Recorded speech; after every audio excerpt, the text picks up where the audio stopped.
everybody. Dr. Anderson here. I'm here with Kevin, and we're going to talk to you a little bit about plantar fasciitis, which is a really common problem. Maybe it's the number one thing that podiatrists will see. It's pain on the bottom of the heel. A lot of you have heard of it. Basically, the concept is you have a structure called the plantar fascia, runs from the ball of the foot back to your heel. It's that tight, dense tissue that's underneath your skin.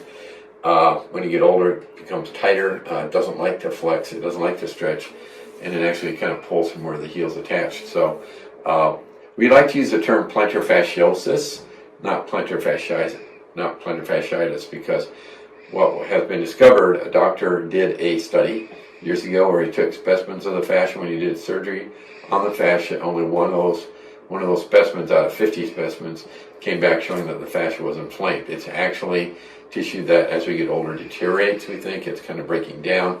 There may be microscopic tears where it's pulling from your heel, and which really affords opportunity for people to really benefit from regenerative medicine. A lot of you might have heard the term stem cell. We call it regenerative medicine now, or using human cellular products that we use.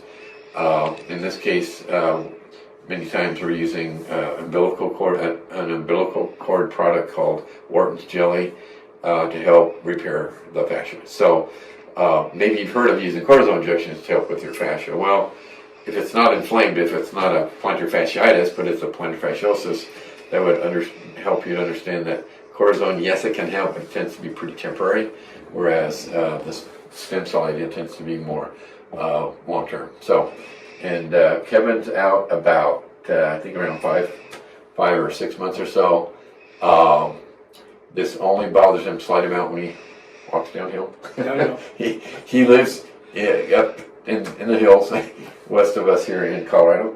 And why don't you just share the story? I forgot, but how did you get this? It started with what? I think this is interesting. Only in Colorado would you hear this story. So tell everybody watching what really aggravated this a while back. Yeah, so it started with me walking my dogs up to the end of my driveway, and happened to come on a moose that was surprised, jumped up and chased us down our driveway back into the house, and after that is when I noticed it was quite painful. So it's a moose chase. They can be pretty mean, right? Yes.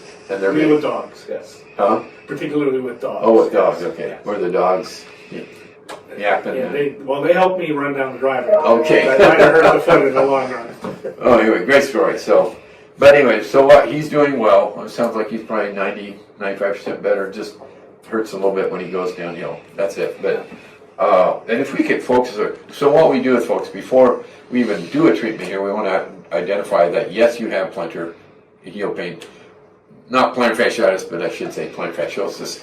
The newer term that we all should be using, because it's a tissue, like I said earlier, that's breaking down. And if you can kind of focus over here, his measurement right now is at 5.5. Normally, in fact, the fascia should be about 4 or 5 millimeters thick.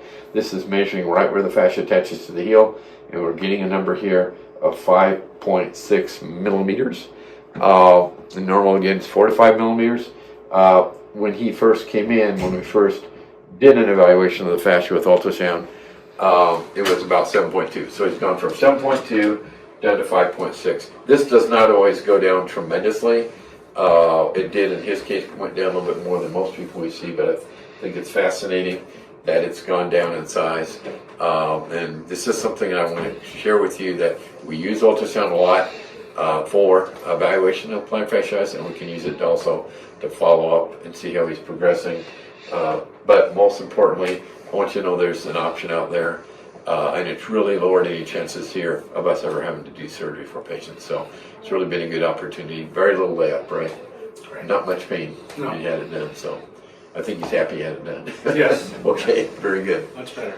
Anyway, thank you for watching. I hope you learned something from this video. And please subscribe to our YouTube channel. And don't forget, you can find us also on Facebook.